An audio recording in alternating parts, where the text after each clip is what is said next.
this video, I'm going to show you how we go from a bobbin that is empty to a bobbin that is full. This is called winding the bobbin. So right now my sewing machine is currently threaded. So what I want to do is I want to take this thread off. So I'm going to pull this out of all of those workings. And I personally like to start with my spool of thread kind of wrapped back up and just a little tiny tail instead of a super long one. So your spool stays on the spool pin just like normal. But what we want to do is we want to take the thread, it wraps around this piece. This is the bobbin winding tension disc. And then it will come over here to the bobbin winder. Okay, so I'm going to lift the camera up just a little bit so you can see an above top view. Okay, this should be a slightly better view. So what we're going to do is we're going to take our thread and we're going to come in front of this disc. If you notice right here, there's actually this little spring. We're going to put our thread right there. So in front, around the back, so that it crisscrosses right here. And then we're going to pull our extra thread towards our bobbin winder. All right, let's see that one more time. And let's see it from a different angle. Okay, so let's see this again from a different angle. I'm going to take my thread, I'm going to come down and put it between these two layers right here. Pop it in from the front, wrap around the back so it crisscrosses, and pull towards my bobbin winder over here. So now that we have our thread correctly on the tension dial, we're ready to start getting it wound on the bobbin. So this over here is the bobbin winder. It moves left and right. Right now we want it in the deactivated position, which is to the left. Now there are different people who actually take the bobbin, put it on the bobbin winder, and then wrap the thread around the bobbin. I always struggle to remember which direction to wrap it.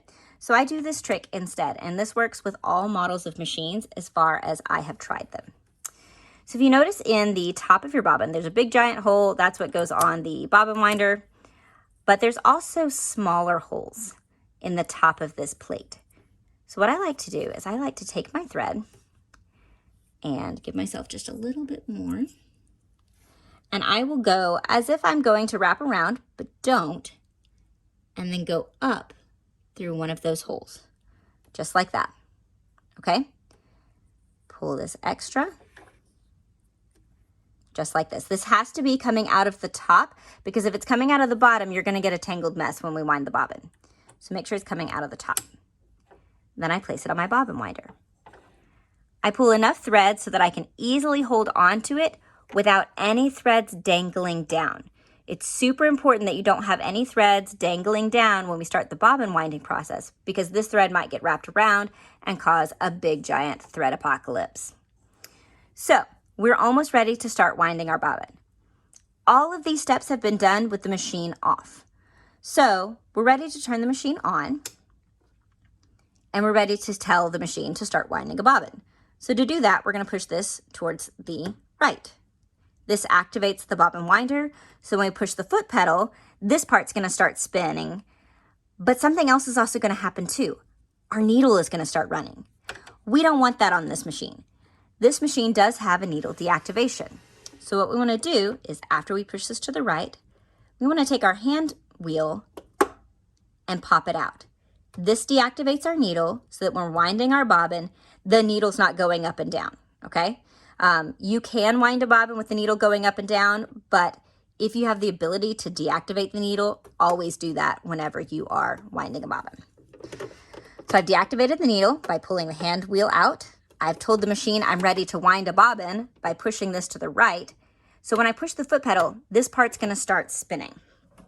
But before I push the foot pedal, I wanna make sure I grab this thread, hold it in my fingers really tightly, because what's going to happen is this is going to start spinning.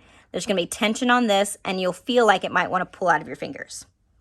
So I'm going to push this slowly at first, and see it's already starting to wind. So now I'm going to push the foot pedal all the way down so you can see the difference in speed. Woo! Okay. Once I have this wound up just a bit, enough that I don't need this thread, I can cut it off. And you want to cut it off super, super close to the top here. So let me get in a little closer so you can see where I'm actually cutting this, okay? This is kind of twisted because it's been spinning.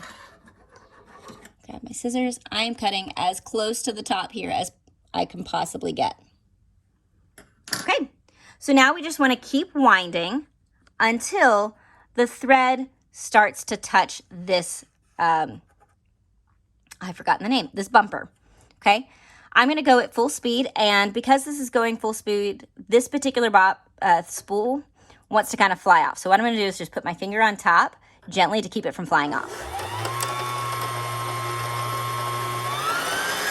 There we go.